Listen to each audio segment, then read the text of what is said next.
လေတူတူပါပဲဒီ animation ဆွဲမှု graphic tab လည်းမလို့တလို့ပုံဆွဲတဲ့ scale ကောင်းမှုလည်းမလို့ပါဘူးနောက်ဆုံး animation software တော့မှမလို့ပါဘူး animation software တွေမသုံးပဲဒါမျိုး animation တွေကိုဖန်တီးချက်နေဆိုရင်တော့ကျွန်တော်နဲ့တူတူဗီဒီယိုဆက်လိုက်ကြရအောင်ကျွန်တော်ဒီ YouTube ဗီဒီယိုအောက်မှာ link ချပေးထားပါတယ်အဲ့ link ကိုနှိပ်ပြီးတော့ website ထဲကိုတွားလိုက်ပါဖုန်းမှာရော PC မှာရောဒီ website သုံးလို့ရပါတယ်ကျွန်တော်ရှင်းပြတာတခြားမြင်အောင်ကျွန်တော် PC နဲ့လုပ်ပြတာပါ link ထဲဝင်ပြီးဒါမျိုးပေါ်လာရင်ဒီ sign in ကိုနှိပ်လိုက်ပါဒီနေရာမှာကို Gmail ရှိရင် Gmail နဲ့ဝင်မဟုတ်ရင် Google နဲ့ဝင်လဲရပါတယ်ကျွန်တော် Gmail တွေက sign out ဖြစ်နေလို့ temporary Gmail သုံးပြီးတော့ log in ဝင်မှာပါ temporary email ဆိုတာကဘာလဲ temporary email ကတစ်ခါသုံး email ပါကို့မှာ Gmail အများကြီးဖောက်စရာမလိုပဲတစ်ခါသုံး email တွေထုတ်ပြီးတော့သုံးလို့ရပါတယ်ဘလို့နေရာမှာအသုံးဝင်လဲဆိုရင် paint website ဝယ်သုံးရတဲ့ website ပါညာ free 3ခါ4ခါလောက်စမ်းပေးသုံးတဲ့နေရာတွေမှာသုံးလို့ရပါတယ်ဥပမာ Leonardo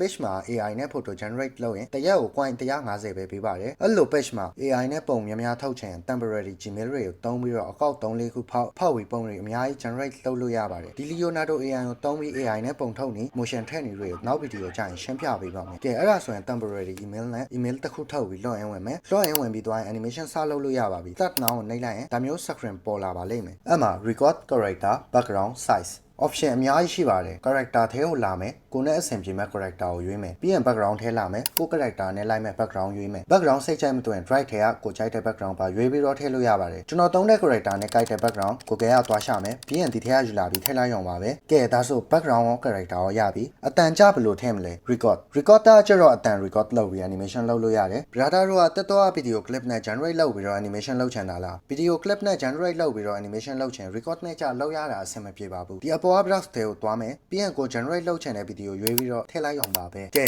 ဒါဆိုရင် AI က left animation eyes animation etc အကုန် auto လုပ်ပေးသွားမှာပါကဲ AI animation video လေးရပါပြီဒီ video ကကျတော့ voice to animation လုပ်တဲ့နည်းပါသူများတွေ AI နဲ့ဘာလုပ်လို့ရတယ်ညာလုပ်လို့ရတယ်ဆိုပြီးတော့ paint GB တွေလုပ်ပြီးတင်ပေးနေတဲ့အချိန်ကျွန်တော်တတ်ထားတာတွေကိုပတ်စံမယူပဲဒီ channel မှာပုံမှန်တင်ပေးသွားမှာမလို့ brother တို့အတွက်အသုံးဝင်နေတဲ့အထင် subscribe လုပ်သွားလို့ရပါတယ်